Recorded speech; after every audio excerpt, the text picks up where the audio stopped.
Hey guys, what's up? It's me, Corman, and today we are back with a video of something I haven't done for over 2, maybe 3 years. We are back into Pokemon, and I am here back on Gen 8. It has been a long time. I want to say it's probably been. I left probably towards the end of. Maybe the beginning of Ultra Sun, Ultra Moon. But the last Pokemon video I did, I think, was my draft analysis for the Silvally Sounders. So that is a long time ago. Anyways, I figured I'd make this video today just to change the content up on the channel. I know we've had Monster Hunter content for the past two videos, but I figured I would make a Pokemon video just for my Pokemon fans who have been subscribed to the channel for a very long time now, since I started doing the UPA way back in 2016, maybe even I think it was at the end of 2015. But we're just here. I have gotten a little back into competitive Pokemon battling. I made a team for myself and I've had a lot of success with it. So I figured I would share it with you guys and then show you why it's been so successful for me, or at least explain some things. I might do a battle here and show just in some areas where it works, just for the heck of it. But I have really had a lot of fun with Gen 8. I would give a review on it, but maybe I can save that for another video. But I have loved the game. The game's been great. It's been really fun. I've had just a blast playing competitive. I love the Dynamax feature. Z-moves being gone was a huge blessing. No Ultra Beast being gone was a huge blessing. And the game has just felt really well done and really well balanced. There hasn't been a single time where I felt like I am in like a really bad situation to where I just can't win a game, like I did in Gen 7, and it doesn't feel like there's a lot of unfair stuff rolling around. Are there powerful things? Sure, but I just wanted to get into the nitty gritty of this entire thing. So without further ado, I am going to get into my Gen 8 team, and I'm going to explain every part of it. So, we're going to start off with Silvally. Now, back during Gen 7 when I was still doing Poketubing, I was actually going to do a Corman's picks for Silvally, but I never got to it. So I guess this will sort of be like a semi-Corman's picks on Silvally and why I really like him. So, Silvally in this game got mega buffed. Multi-attack now does 120 base power. Still has the same accuracy, still has the same PP. Multi-attack back in Gen 7 for the people out there only did like maybe a base 100, or maybe it did only 90. I don't remember the exact detail, but it didn't really hit that hard. Uh, to follow it up, I have Aerial Ace, Rock Slide, and Iron Head. Now, you're probably going to wonder why these moves are here. So, with Dynamaxing, an interesting feature happens to where if you use a specific move while Dynamaxed, it will give you a stat boost, or it'll either burn the opponent or paralyze the opponent. There's an entire page that will tell you what these stat moves on Cerebi. I'll probably link it in my description if you're interested in building your own Dynamaxing Pokemon. But essentially, Silvally is the bread and butter of the team. He will Dynamax, he'll get kills really quickly. He can even steamroll if you have a certain setup on this team go off, like what I'm going to show here in the next Pokemon. But Silvally is the end-all be-all. He is the glue. He makes everything happen. He doesn't set the pace of the game. That would be another Pokemon later down the road. But he does do a lot of things that are really good. Now, let's take a look at the stats. Still 95s all across the board. Still really painfully headache, and I just wish they'd be 100s. That was the one thing I think I've said back in an older video about this Pokemon, is that I really wish all of his stats were just 100s instead of like 95s, because it kind of just drives my OCD wild. I mean, look at this. You got just uneven things right here when they all should just be the same thing. But for his EVs, I put 192 in health. That would give him an odd number in 379. I put 252 in attack because you're going to want to be hitting as hard as much as possible. And then I put 64 in speed. Now, Stealth Rocks are not much of a problem in this game as they were in older games, but I did have it to where he would still not take as much from, let's say, Poison, Burn, anything like that if he were to get status, or if he had a residual health. Because a fun fact, if you have an odd number of hit points, you will not take as much damage from those residual moves as you would if you have an even hit points like Milotic here, then you would take more damage from the burn orb. I just have her at max HP because I wanted max bulk, and I have recover, so it's not really much of a problem, and I'm already going to be burned anyway. So that's why it wasn't a thing that really worried me. But for Silvally, I set it to that so he would be able to sustain himself longer. So I went 64 speed for a reason. You're probably thinking, Corman, why didn't you go 252 attack and 252 speed? Why did you give Silvally bulk? Well, since Silvally is going to be the Pokemon that's Dynamaxing the most, I don't know the exact number. I'm still new to this, so bear with me, guys. You get a huge health boost whenever you Dynamax your Pokemon. Silvally, with that 379, I want to say at like level 50, I think it's around 180. I can check it real quick. But if you put this to level 50, no, level 1, put it to level 50, and then his stats become, he gets 194 health, 161. Oh, that's not right. That should be an even number. Or that should be an odd number because it's an odd number on the game. I think it's 193. 161 on the attack and 123. So you're really, really freaking bulky, and you still have some speed. Now I'm going to set this back to level 100 so I don't freaking get screwed if I decide to do a battle here. So, with this in mind, we have Aerial Ace. Whenever you Dynamax, this move becomes Max Windstream. What Max Windstream does is it boosts your speed. So, you boost your speed once on a Pokemon with a 242 base speed, yeah, you're going to be like outspeeding Scarfers at that point. That's why you don't have to heavily invest into speed that much. It's a really, really interesting thing, and it's why I really love Dynamax Silvally. I honestly feel like Silvally is really underrated in this game, and he has a very big chance of actually just being a really good Pokemon to fit any team that you need. Now, I just have Rock Slide here for the coverage. You don't really get much off of using the G-Max Rockfall, because it causes sand to appear, and as you can see here, the only Pokemon that really benefit from that are Korver Night and Mamoswine, but for the most part, it's just there so I can cover my flying types and other type of Pokemon, because obviously Silvally has a fighting memory, and I'll get into that here in a minute. But now we deal with the last move on Silvally's moveset, and that would be Iron Head. Now, Iron Head becomes it becomes Max Steel Storm. Max Steel Storm boosts your defense. So not only are you getting a speed boost with the Max Windstream, you're getting a defense boost with Max Steel Storm, or Max Steel Strike. In case you haven't realized, I haven't really studied a lot of these names, so I'm going to be like getting them all mixed up and crap like that, so do forgive me.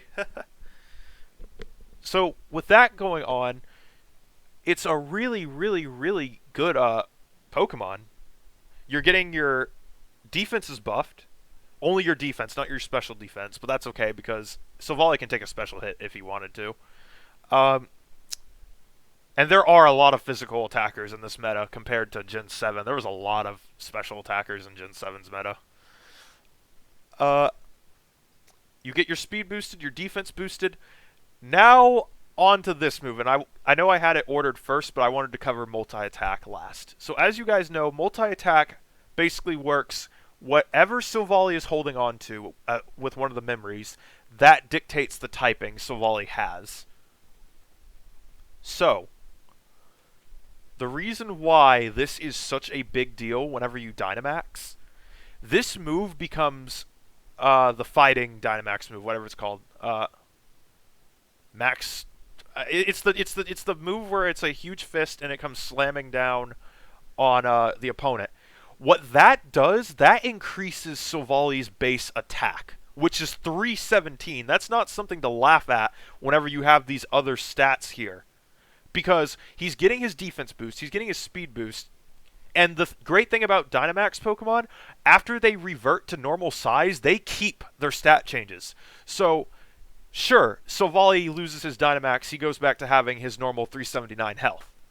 But he will retain the stat boost at the same time. So this Pokemon will just basically steamroll your team if he wanted to. It is very hard, unless you have a Pokemon like Clefable or an Unaware. That's really the only big counter Savali has. But obviously I have Iron Head for that reason. But there's still plenty of Unaware Pokemon out there. There's Quagsire. Quagsire is a huge Pokemon that can basically cause a lot of problems if he really wanted to. But you have all those stat boosts, so Savali can just do whatever he wants after he Dynamaxes. And this is a really good coverage. The only thing that walls you out is, like, I think Steel Ghost.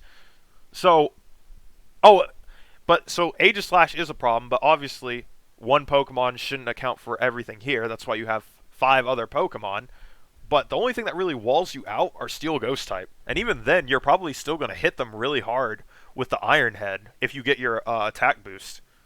So, with all that being said, Savali is the, I guess, face of the team. There's another Pokemon on this team that some of you have seen me use that I feel like has put in just as much work as Savali, and I'll get into her in a minute. Basically, all the big, important Pokemon on the team I'm going to spend a little bit of time on. Now we get into the next Pokemon, and that would be a Gen 8 edition Dragapult. Now this Pokemon, Dragapult is an interesting Pokemon. He feels like he isn't good, and I'm going to get into that in a minute why. You look at his stats, and then you say, well, how could you think that? That's a base 88, 120 attack, 75 defense, 100 special attack, 75 on the special defense, and then 142 on the speed. All right. Here's the thing. While that stat is good on attack, that stat is okay on special attack, even though I don't have a special attack, and the speed is really good. He's really freaking fast. Correct me if I'm wrong. That's faster than Crobat. That should be Infiltrator. Clear Body is not good compared to Infiltrator. You always want Infiltrator to deal with Substitute.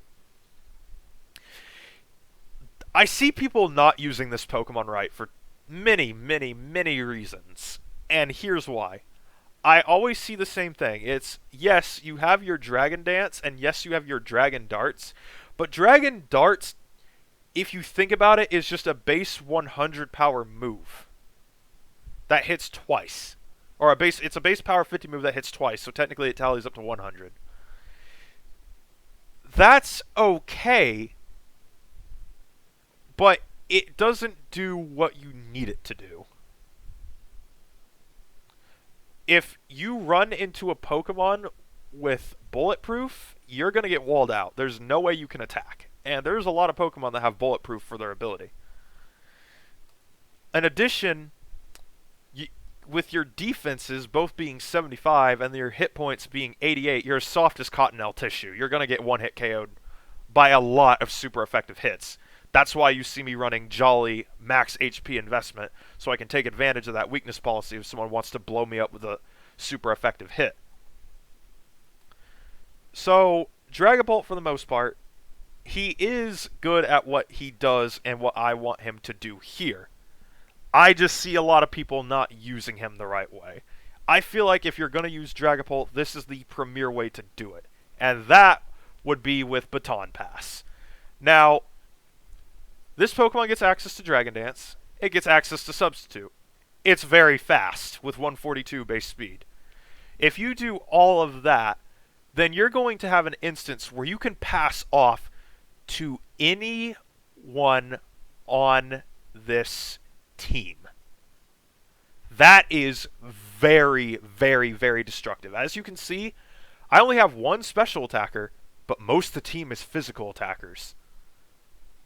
Now, true, if the weakness policy procs, I could go into Milotic and sweep just as easily with that, because Milotic's really tanky. But the fact that I could pass into Savali before, mind you, before he Dynamaxes and gets all of his stats off, that's already pretty freaking strong. So, you take that into account, Dragapult can easily win the game just by baton passing if you wanted to. Yes, you still have to deal with Unaware, But you pass into Silvally, Silvally could easily one-shot a Clefable if he wants to. Because Clefable is not going to be able to Moonblast Silvally for free and then kill him. Even if it was Specs, you're still going to be able to live that hit. The only thing at that point that's going to stop you is if you have a Pokemon, let's say a Toxapex, and it knows Haze, but at that point in time, you're probably going to realistically one-shot a Toxapex with anything at this team if you get Dragon Dance. And then, I haven't even talked about the main thing. Let's say you Dragon Dance, and then someone unwisely hits you with a super effective move. You live with like 10 hit points, and then you Baton Pass if that person doesn't have a priority move. Yeah, game's over, because you're passing, I think, okay, 1.5 on attack, and then 1.5 on speed, and then you apply a ×2, so that's 2.5. You pass into Silvally with those stats, Silvally's going to one-shot everything in the game, because he's going to Dynamax, and then that multi-attack is going to turn into the max version of the fighting move, and he's going to get even more powerful. And then Silvally could just start buffing his defenses if he wanted to. He could just start throwing out the max steel strikes. So now you have 2.5, and then probably ×2 in defense, and then probably ×2 in speed if you use Aerial Ace. So you basically just have this monster that can't be stopped. And it works really freaking well. I haven't done it yet, but if I know for a fact if I get it off, it's game over, essentially. You could pass it off into Korver Night too if you wanted to, and we'll get into Korver Night in a minute. Obstagoon, it works just as well. Like, all I'm going to point out is that 306 attack with Reckless, Double Edge, yeah, nothing's going to really live that.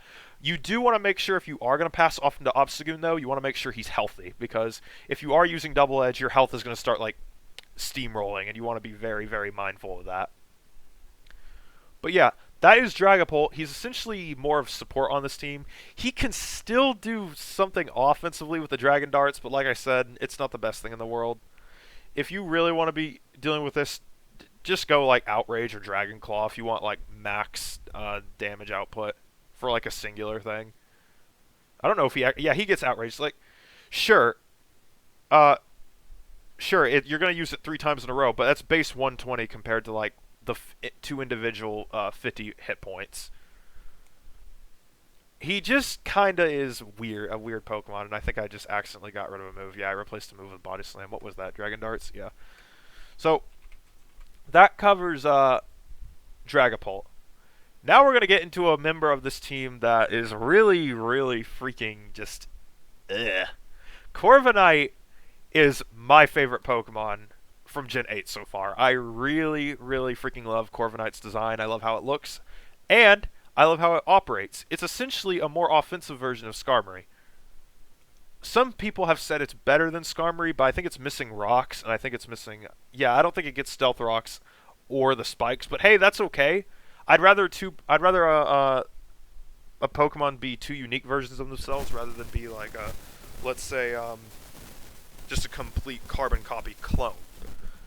Now, what I did here for the moveset, I packed on the leftovers, pressure, unnerve. All the abilities on this Pokemon are kind of bad. It doesn't really matter what you do. You could go Mirror Armor if people try to lower your stats, but for me, I think I just have Unnerve because I really don't care what the ability is. So Korver Knight's whole schlick on this team is to do 2 things. 1, be a physical wall. 2, hit things really hard with Brave Bird. 3, have sustain with Roost. 4, provide support with Defog, and then provide support with Defog. If I am going to deal with setup teams, then I'm going to Defog things away. Steel Wing is there, obviously, for that steel coverage, just in case for fairy types. Literally, I just have this here just in case I run into the aforementioned Clefable. Really, the only Pokemon that gives me problems on this team would be Clefable, but I do have a check for it here, and that's why Korver Knight's here.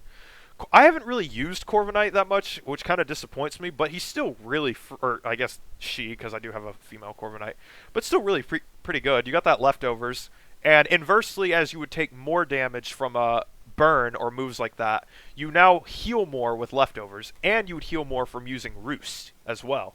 It recovers 50% of your HP, and it puts you on the ground, so pretty good to use if you're dealing with those lightning types. But if you're using a team like this, Mamo is probably going to just... Why would you not switch to Mamo on electric type, especially whenever I'm running the certain one here? So, we have all of that in mind, and it's really freaking good for what it does. Now, I do think that there are things that Korver Night could do better in, such as having a better special defense stat, but that defense is still pretty good for what it's worth. And Steel Wing has a chance of increasing that defense. It's a 10% chance, but you can get more bulky as of it. And you have the leftovers plus roost, so it's pretty good sustain and pretty good damage. Basically, Korver Night and Obstagoon are the two... They do their jobs what they're supposed to do. They're kind of just like there. If I could say the least complex Pokemon on the team, it would probably be Korver Night and the Obstagoon. So there's nothing much left there to cover. As for the EV spread, obvious 252 in hit points and then 252 in defense and the 4 in the attack. I don't really care about being able to one-shot things with like... You can, if you aren't really worried about rocks that much, you could easily drop Defog if you don't want rocks, or if you really think you can just handle the Stealth Rock damage over time. You can drop Defog and then put, you can put Hone Claws here if you wanted to. It's really easy to just drop moves on this Korver Night and put things that you want on here and just run it. Korver Knight's very versatile, and that's why he fits this team really well. But for now, I'm just having Defog there because you know how Smogon players like to work. They love their Stealth Rocks, so it's just that. Now on to what I consider probably more important than Silvally, probably more the glue of the team, or at least for stalling things out, and that is Milotic. Now, a lot of you have seen me go up against Milotic probably in my older UPA videos, and how tanky it is. So I decided to take it upon myself to try and use it myself and see, okay, this Pokemon's in Gen 8. There's not a lot of tanky water types aside from Toxapex, but I really don't think Toxapex fits my team that well. But I want to use her and see how that goes. So the two things that are obviously wins here for Milotic.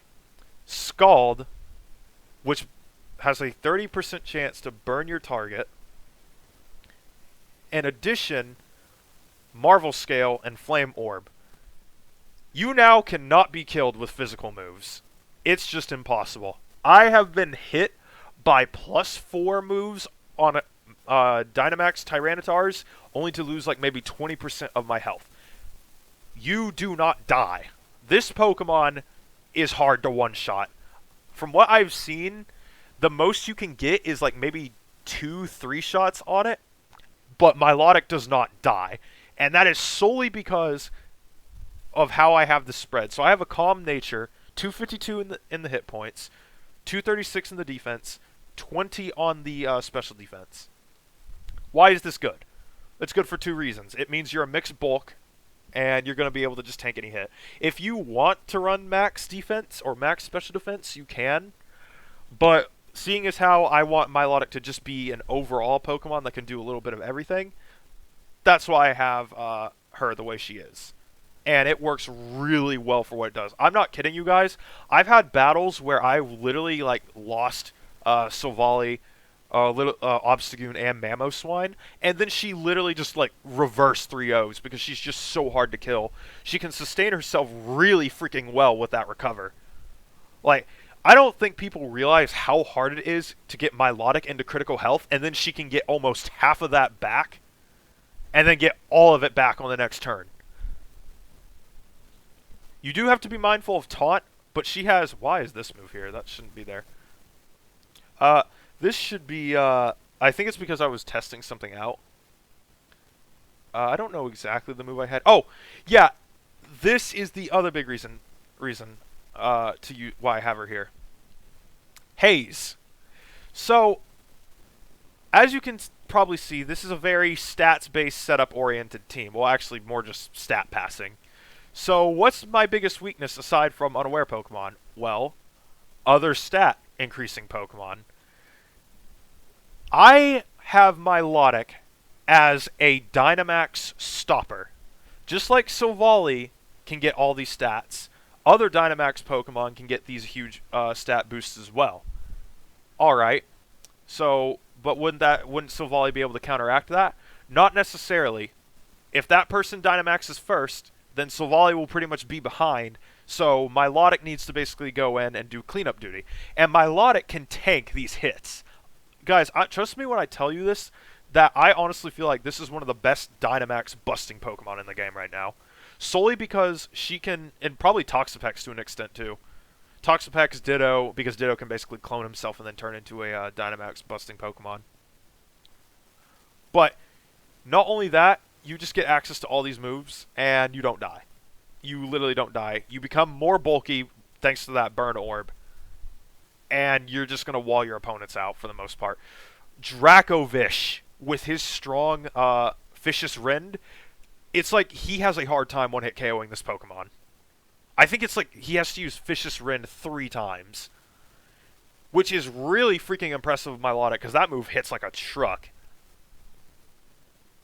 So with that all taken into account of, Milotic is easily the most pivotal Pokemon on the team, because if someone wants to try and set up on me, I can get rid of it with Haze.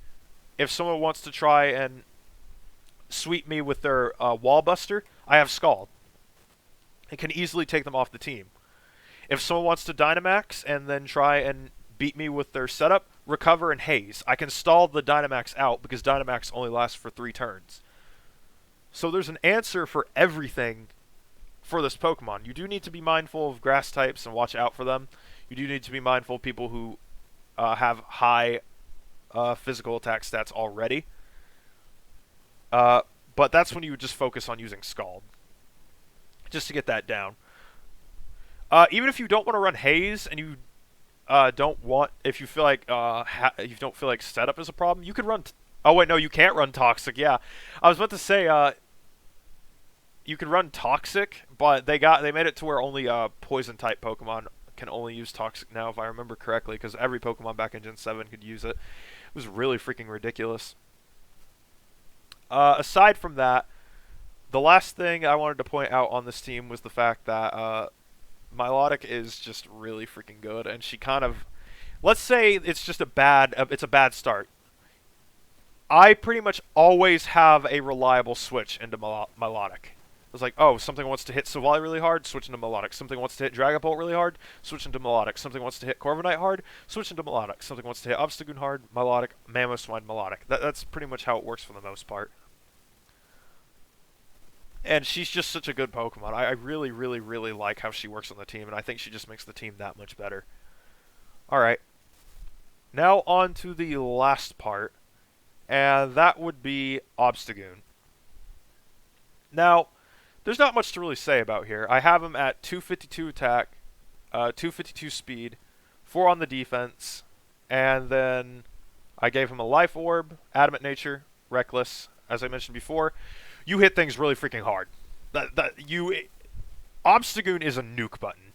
Now, people are wondering why I'm probably running Life Orb over Choice Band. Well, that's because I feel like Obstruct is a pretty freaking good move in the long run. If your opponent physically touches you, that's -2 to their defense.